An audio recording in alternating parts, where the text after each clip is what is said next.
E aí, tá curioso? Chegou a hora que muita gente tava esperando aqui no nosso vídeo, que é falar sobre aprendizado de máquina. Então, nosso curso está evoluindo, chegamos no aprendizado de máquina. Ficou curioso? Quer aprender o que é aprendizado de máquina? Quais são os tipos de aprendizado de máquina? Fica no vídeo até o final.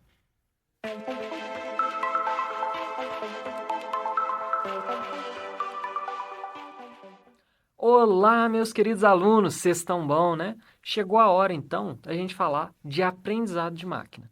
Nesse vídeo, a gente vai discutir o que é aprendizado, os três tipos de aprendizado de máquina, né? Aprendizado supervisionado, aprendizado não supervisionado e aprendizado por reforço. Então, vamos lá para o vídeo. Aprender significa mudar para fazer melhor, de acordo com um dado critério, quando uma situação similar acontecer.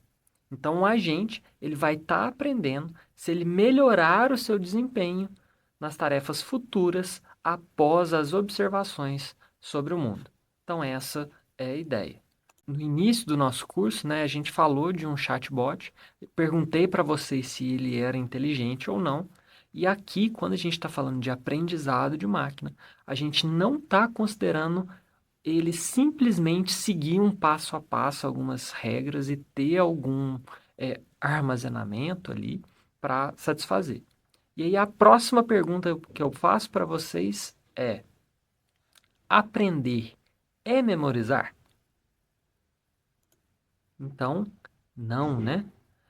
Qualquer computador ele pode memorizar. Inclusive, eles normalmente têm uma capacidade de armazenamento bem maior do que nós temos. Então, aprender é diferente de simplesmente memorizar. O aprendizado ele vai vir quando, dadas situações similares, você aprende com elas. Quando você tem uma situação nova, você sabe sair, né, trazer uma solução baseado no que você já aprendeu com outras situações similares. Então, o aprendizado ele está relacionado à dificuldade em generalizar um comportamento para uma nova situação. Então, aprende com situações passadas para realizar soluções e satisfazer, né, uma nova situação de forma assertiva. E qual é a importância do aprendizado? Eu trouxe três tópicos aqui para vocês. Um é, não é possível antecipar todas as situações que um agente pode encontrar. Então, vai ter casos que esse agente vai lidar com situações novas e ele tem que ter aprendido, né, com situações similares no passado para poder tomar bons caminhos nessa situação. Não é possível antecipar todas as mudanças que podem acontecer com o passar do tempo. Então, se a gente está falando de uma análise temporal, né, várias coisas podem mudar aí no meio do caminho, e aí ele tem que lidar com uma situação nova novamente. Então, ele tem que aprender. E nem sempre é possível encontrar a solução do problema diretamente. Então, a gente é dado um problema, mas não existe uma solução direta, né? A gente tem que quebrar esse problema em problemas menores, aprender com eles para depois a gente trazer uma solução plausível. Beleza. Então, agora vamos falar dos tipos de aprendizagem. Nós vamos falar da aprendizagem supervisionada, no qual a gente vai utilizar ela normalmente para classificações e regressões. A gente vai falar também do aprendizado não supervisionado, que é quando a gente não tem uma resposta. Já vou dar um spoiler aqui. E aí ele vai ser bom para problemas onde a gente vai fazer agrupamentos e redução de dimensionalidade. E também a gente tem um aprendizado por reforço, que é utilizado com métodos heurísticos, com jogos, decisões em tempo real. Então, eu vou trazer para vocês alguns exemplos daqui a pouco para ficar um pouco mais claro. Aqui a gente vai ver um pouco mais a fundo do que a gente viu na nossa introdução. Então, fica ligado aí. Então, no aprendizado supervisionado, a gente vai ter um agente, um algoritmo, que ele vai observar alguns exemplos de pares de entrada e saída, e ele vai aprender uma função que faz o mapeamento da entrada para a saída.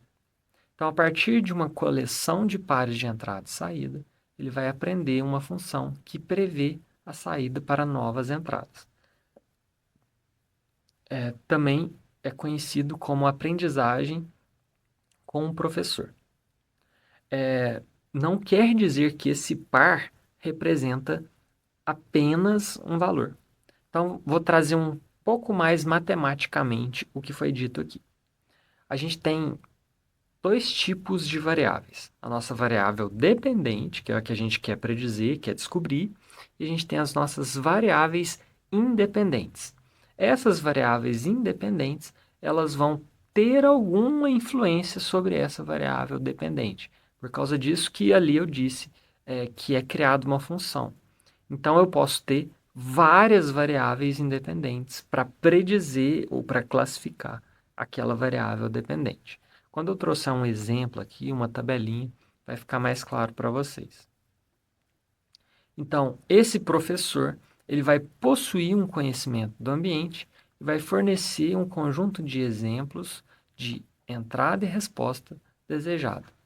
E aí, ele vai dar ao sistema a resposta correta durante o processo de treinamento. Na parte de teste, não. Mas enquanto a gente está na fase de treinamento, ele vai aprendendo baseado nesse oráculo, né? Nessa resposta aí que o professor está dando. Então, o objetivo é descobrir uma função f de alguma coisa, né? Um f estrela, dado um número finito de pares entrada e saída. Como que funciona essas tarefas de aprendizagem, né? Então, dado um conjunto de treinamento de N pares de exemplos de entrada e saída, então tem uma variável dependente e as minhas variáveis independentes, cada yi foi gerado por uma função desconhecida, y igual a f de x. O algoritmo deve descobrir uma função h, que é a nossa hipótese, em que se aproxime de uma função verdadeira f. A aprendizagem é uma busca através do espaço de hipóteses possíveis por aquele que terá um bom desempenho, mesmo em novos exemplos, além do conjunto de treinamento.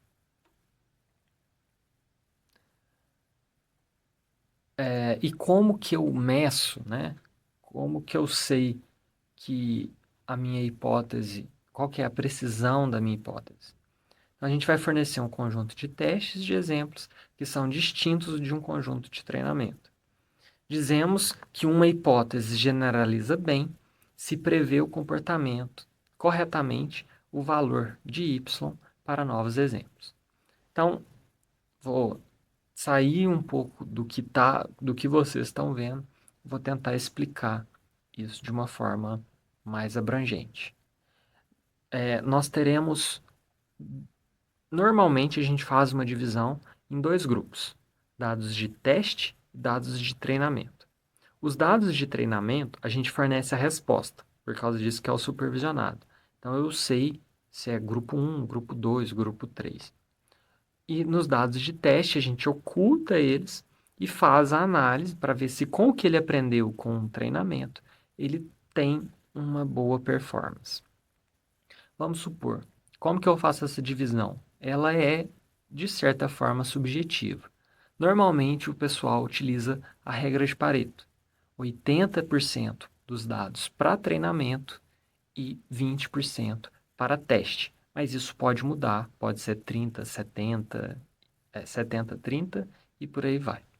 E aí, quando a gente diz que ele é um bom algoritmo, quando dados fora desse contexto, dados novos, ele continua tendo uma performance boa. Beleza? Então, eu vou trazer para vocês, ó, vamos supor, eu tenho várias instâncias de x aqui, então x1, x2, x3, e eu tenho ali minha variável dependente, que é a classe 1, classe 2, classe 3. E eu tenho essas várias variáveis independentes aqui que representam atributos, e eles também vão ter um valor. E aí, estou aqui na minha fase de treinamento, fui aprendendo, rodei o algoritmo, independente de qual algoritmo. Depois a gente vai para a fase de teste. Agora, a gente não tem qual classe que ele pertence. A gente simplesmente tem ali os nossos atributos. Então, ele vai rodar e aí a gente vai ter a performance. Vou falar um pouco mais da performance mais para frente.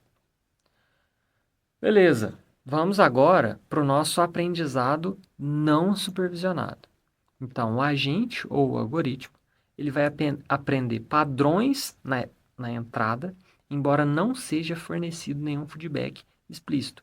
Então, eu não sei qual que é a classe, se é um, se é 2, se é 3, se é verdadeiro ou se é falso. Eu simplesmente tenho os dados, tenho ali todas as variáveis, e eu vou fazer algum agrupamento de itens, né? O meu x1, x2, x3, de instâncias ali, que são de alguma forma similar.